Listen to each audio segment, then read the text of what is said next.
नमस्कार, बहुत स्वागत है आपका। आप देख रहे हैं ग्रैंड धर्मा सन्मार्ग।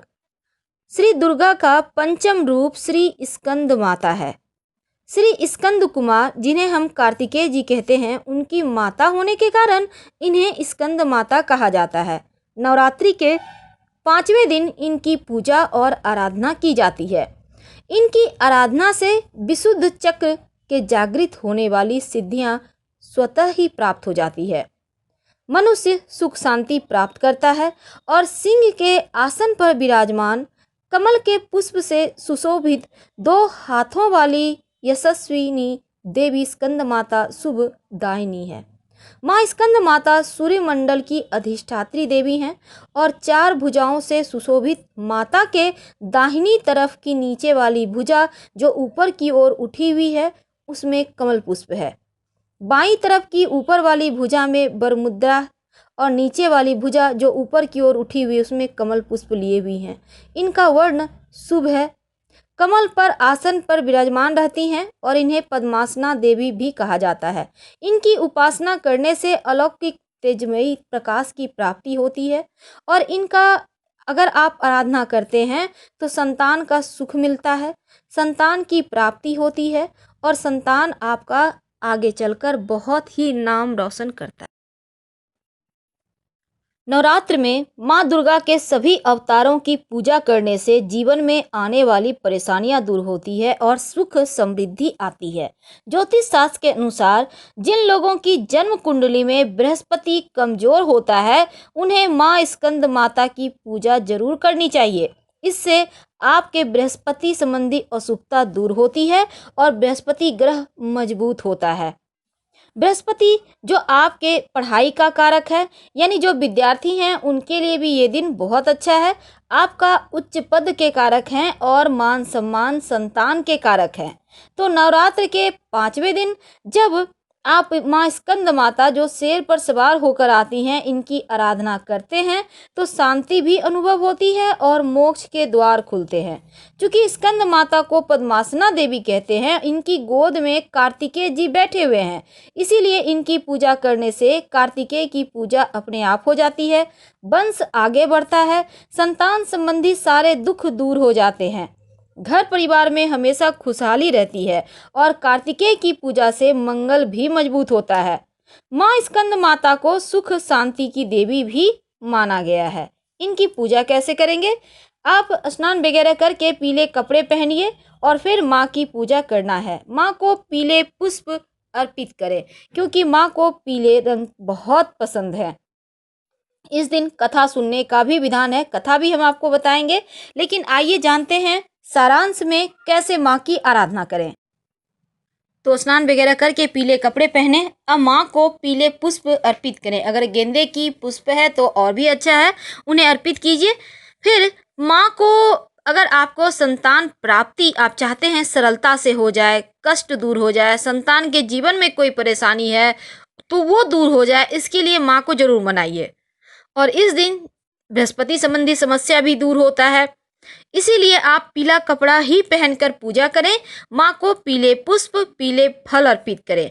खासकर केले का भोग आज के दिन लगाया जाता है माँ स्कंद माता को। केला 2, 4, 8 की संख्या में हो, 12 यानी जोड़ा की संख्या में, बेजोड़ा मत चढ़ाइएगा कि 5 चढ़ा दिए 11 चढ़ा दिए, बिल्कुल नहीं। जब भी चढ़ाइए जोड़ा की संख्या में। और फिर एक मंत्र आप स्क्रीन पे देखें, ओम ह्रीं नमः, ओम ह्रीं नमः।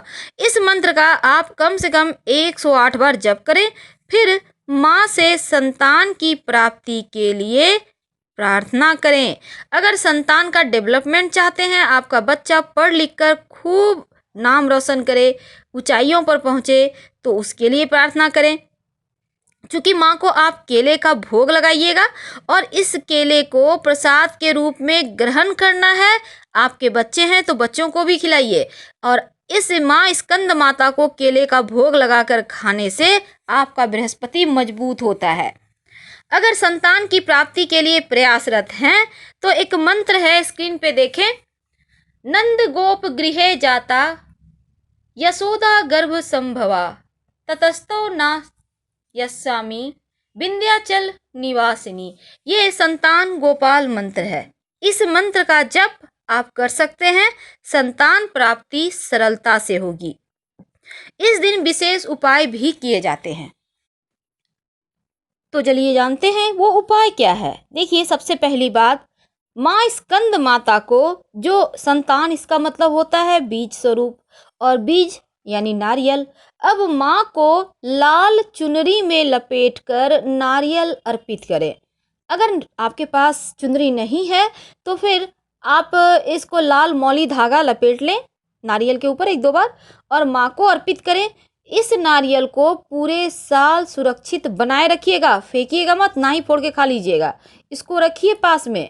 आप चाहें तो लाल कपड़े में भी लपेटकर माँ को अर्पित करके पास में रख सकते हैं। इसको रखने से आपके जो जीवन में संतान संबंधी परेशानी है या संतान का डेवलपमेंट को लेकर परेशानी है वो ठीक हो जाते हैं।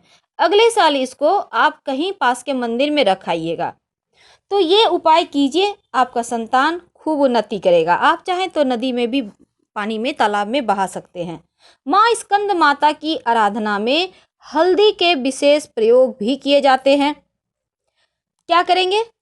2 गांठ वाली हल्दी, साबुत हल्दी, याद रखिए पाउडर वाला नहीं, साबुत हल्दी आप माँ को अर्पित करें। फिर अगले दिन आप जैसे माँ स्कंद माता को अर्पित करें तो अगले दिन यानी गुरुवार के दिन इस हल्दी को उठाकर धन वाले स्थान पर रख दें। धन संबंधी परेशानी दूर हो जाएगी और धन की कमी कभी नहीं होगी।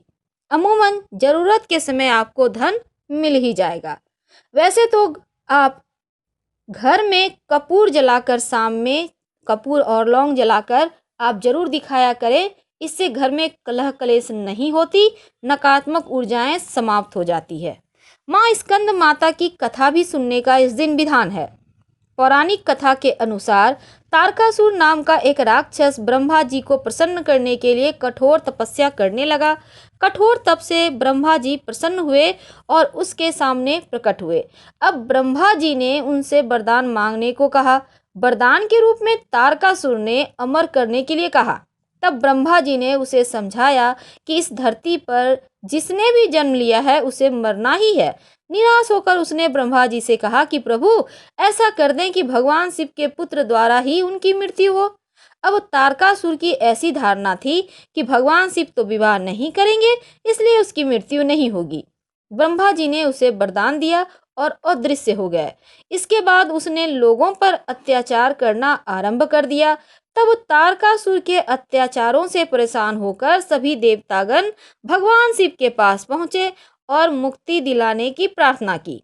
तब शिव जी ने पार्वती जी से विवाह किया और कार्तिकेय के पिता बने।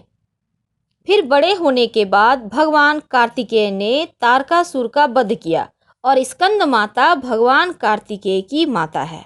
फिलहाल आपसे विदा लेंगे। हर हर महादेव।